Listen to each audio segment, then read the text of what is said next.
आज के paper practice set का पहला क्वेश्चन है, व्हिप के संबंध में निम्न कथनों में गलत कथन का चुनाव करें।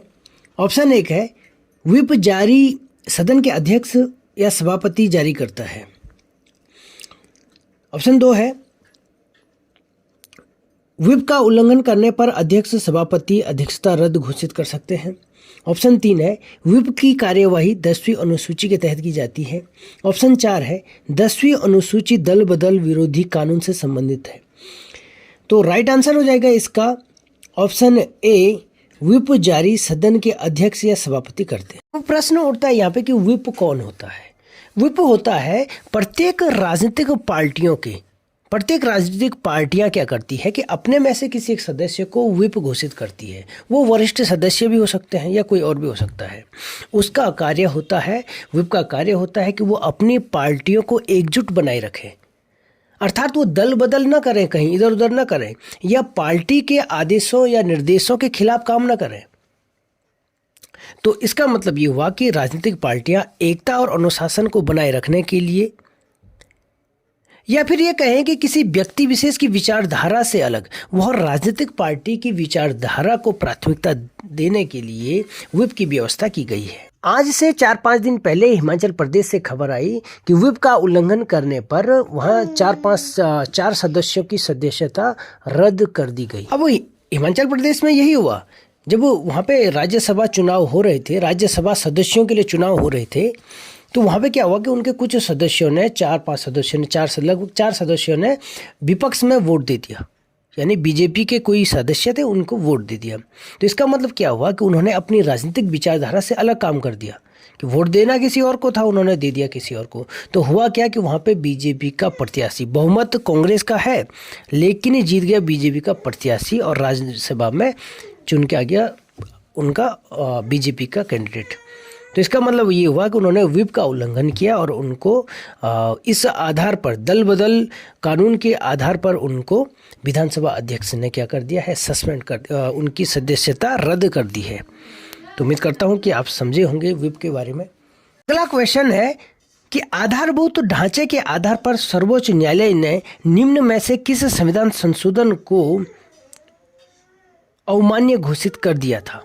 ऑप्शन 1 है 39वां संविधान संशोधन, ऑप्शन 2 है 71वां संविधान संशोधन, ऑप्शन 3 है 73वां संविधान संशोधन, ऑप्शन 4 है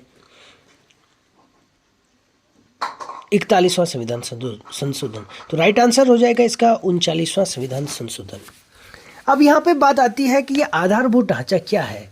आधारभूत ढांचे की जो सबसे पहले जो व्यवस्था बात आई थी वो केशवानंद भारतीयवाद में आया था।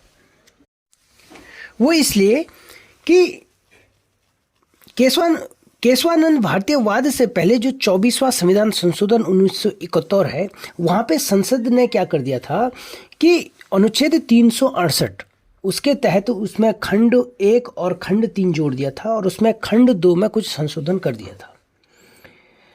ये बहुत लंबा टॉपिक है, इसको एक अलग से वीडियो बनाऊंगा। बस अभी आप ये समझिए कि जब गवर्नमेंट ने ये संशोधन कर दिया 368 के तहत, तो कुछ खंड जोड़े गए।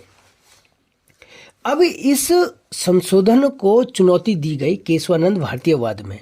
उसमें सुप्रीम कोर्ट में ये प्रश्न दिया गया कि अनुच्छेद 368 के तहत संसद की जो संविधान संशोधन की शक्ति है उसकी सीमा क्या है। मतलब जो गवर्नमेंट ने 368 के तहत जो संविधान संशोधन करती है, तो गवर्नमेंट या संसद की सीमा कितनी है। तो इस पर सुप्रीम कोर्ट अपने निर्णय देते हैं कि सुप्रीम कोर्ट कहते हैं कि 368 के तहत संसद के पास संविधान संशोधन की शक्ति भी है और उसकी प्रक्रिया भी इसी के तहत निहित है। और वो कहते हैं कि ये संशोधन की शक्ति है वो कोई असीमित नहीं है, वो सीमित शक्ति है। और वो सीमित ये है, वहाँ पे उन्होंने कहा कि आधारभूत ढांचे को प्रभावित न करे, यानी संसद ऐसी कोई विधि नहीं बनाएगी या कोई ऐसा संशोधन नहीं करेगी कि जो आधारभूत ढांचे को, संविधान के आधारभूत ढांचे को प्रभावित करती हो। अब प्रश्न होता है आधारभूत ढांचा क्या है। तो आधारभूत ढांचे को सुप्रीम कोर्ट ने कुछ डिफाइन किया। सुप्रीम कोर्ट ने कहा कि जैसे संविधान की सर्वोच्चता, हमारे देश में हमेशा संविधान की सर्वोच्चता होनी चाहिए, गणतंत्रात्मक तथा लोकतंत्रात्मक शासन प्रणाली, हमारे देश में हमेशा गणतंत्रात्मक शासन प्रणाली रहेगी या लोकतंत्रात्मक रहेगी। वही शक्तियों का पृथक्करण, उन्होंने कहा था कि हमारे देश में शक्तियों का विभाजन होना चाहिए। संघात्मक शासन प्रणाली, राष्ट्र की एकता व अखंडता या विधि का शासन। इसका मतलब ये हुआ, इस प्रकार से सर्वोच्च न्यायालय ने कुछ आधारभूत ढांचे के कुछ तथ्य बताए कि ये है आधारभूत ढांचा। अगला क्वेश्चन है, नीति निर्देशक तत्वों को संविधान की आत्मा किसने कहा? ऑप्शन ए है केटी साहा, ऑप्शन बी है जी ऑस्टिन ने, सी है टी कृष्णाचार्य, डी है डॉक्टर भीमराव अम्बेडकर। तो राइट आंसर हो जाएगा ऑप्शन बी जी ऑस्टिन। अगला क्वेश्चन है, सहकारी समितियों को प्रोत्साहन संबंधी प्रावधान किस संविधान संशोधन के तहत जोड़ा गया? ऑप्शन ए है 85वां संविधान संशोधन, ऑप्शन बी है 82वां संविधान संशोधन, ऑप्शन सी है 97वां संविधान संशोधन, ऑप्शन डी है 38वां संविधान संशोधन। तो राइट आंसर हो जाएगा इसका 97वां संविधान संशोधन, ये आया था 2011 में। अगला क्वेश्चन है, अंतर्राष्ट्रीय शांति एवं सुरक्षा के समर्थन संबंधी प्रावधान किस अनुच्छेद में निहित है? ऑप्शन एक है अनुच्छेद 51, ऑप्शन बी अनुच्छेद 50, ऑप्शन सी 49, ऑप्शन 4 है 246। तो राइट आंसर हो जाएगा इसका ऑप्शन ए 51। अगला क्वेश्चन है, अनुच्छेद 39 क में उल्लेख किया गया है।